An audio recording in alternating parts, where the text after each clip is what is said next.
दोस्तों, राजगढ़ जिले का एक गांव है रामगढ़। रामगढ़ का प्राथमिक सामुदायिक स्वास्थ्य केंद्र बड़ी चर्चा में है। चर्चा में पूरे मध्य प्रदेश में है। दरअसल रामगढ़ का ये जो प्राथमिक सामुदायिक स्वास्थ्य केंद्र है, इसमें खेल होता था फर्जी जन्म प्रमाण पत्र बनाने का। और देश के अलग अलग राज्यों में वो फर्जी जन्म प्रमाण पत्र सप्लाई भी कर दिए जाते थे।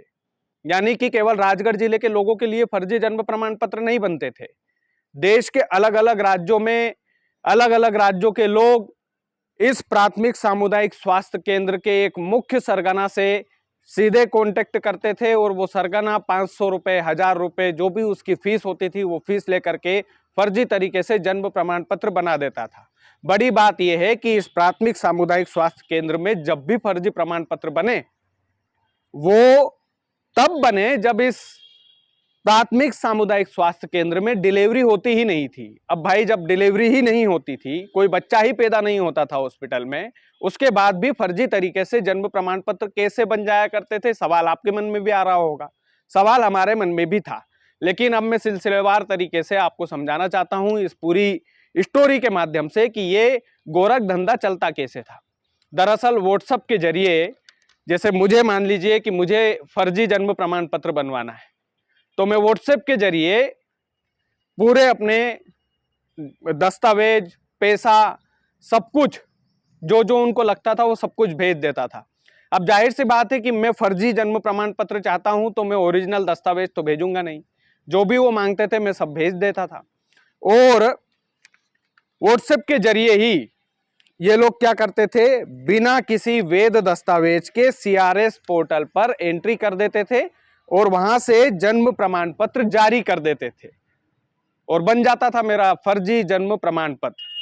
दोस्तों, पता कब चला पुलिस को? जब फरवरी में एक भी डिलीवरी इस हॉस्पिटल में नहीं हुई, लेकिन 137 फर्जी जन्म प्रमाण पत्र बने।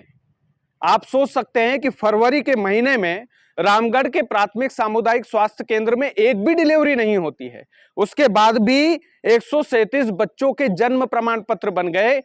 जाहिर सी बात है, जब डिलीवरी नहीं हुई तो फर्जी जन्म प्रमाण पत्र इस हॉस्पिटल से बने। और इस पूरे खेल का एक मुख्य आरोपी था जिसका नाम था अर्जुन बैरागी। अर्जुन बैरागी डेटा एंट्री ऑपरेटर का काम करता था इस हॉस्पिटल में।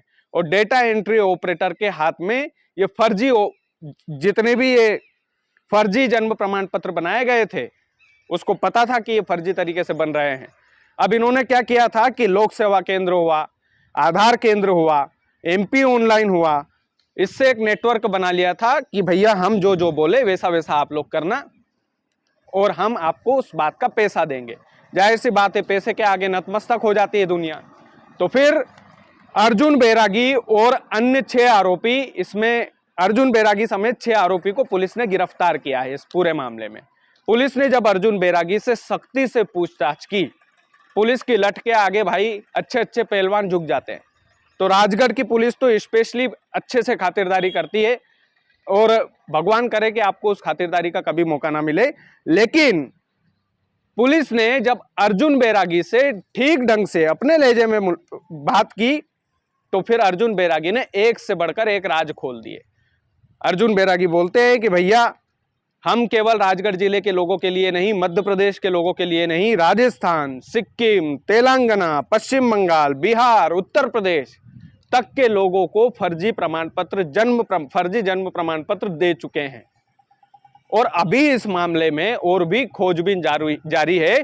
जितने लोगों के तार जुड़े होंगे वो एक एक लोग इस मामले में भुगतेंगे सजा को और कानून उसे सजा जरूर देगा। फिलहाल पुलिस ने मोबाइल फोन जब्त कर लिए हैं। सरकारी स्वास्थ्य केंद्र का जो कंप्यूटर था वो भी जब्त कर लिया है और इस मामले को गहराई से और समझदारी से पुलिस सुलझाने में जुटी है। राजगढ़ की पुलिस यहां तक पहुंची है तो आगे भी पहुंचेगी, ऐसी उम्मीद है। बाकी आप लोग वीडियो को ज्यादा से ज्यादा शेयर कीजिएगा। चैनल यदि आपने सब्सक्राइब नहीं किया तो प्लीज कर लीजिएगा। बहुत बहुत धन्यवाद।